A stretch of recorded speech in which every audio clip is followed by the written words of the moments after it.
Hi everyone, Justin Rondo here, Optimization Manager here at DigitalMarketer. And today's question comes from one of our Digital Marketer Engage members asking, how long should I run a split test?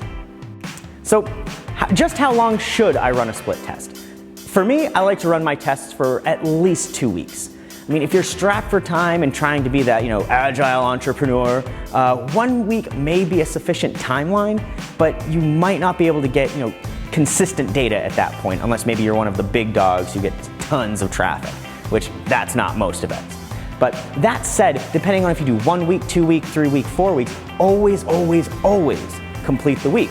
People act differently at different times of the day, and you need to account for time. This is one of the biggest variables that people forget to consider when they run split tests. They see an initial lift after a day or two, and then they end up just running with that variation, where it can actually go the opposite direction. So please always complete the week, and at least try to get things for 1 to 2 weeks at minimum.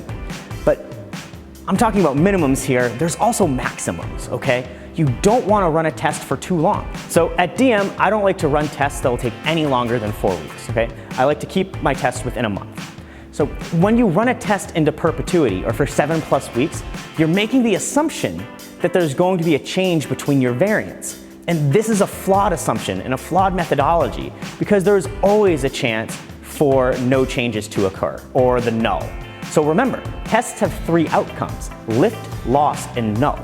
And not accounting for the null by pushing a test into perpetuity or having a test go plus 7 weeks, you're going to run into some problems. So on top of all of these things, people might reset their cookies. And so at this point, you could taint your data pool by having people that saw variant A actually enter the test again at week 7 or 8, and then go for the other variation. So you don't want this to happen, so don't run these things for very long. So when you're going for test scheduling, always have a stopping point, and don't run tests for longer than 6 weeks. And from a minimum, make sure you have a test for at least a week, and preferably 2.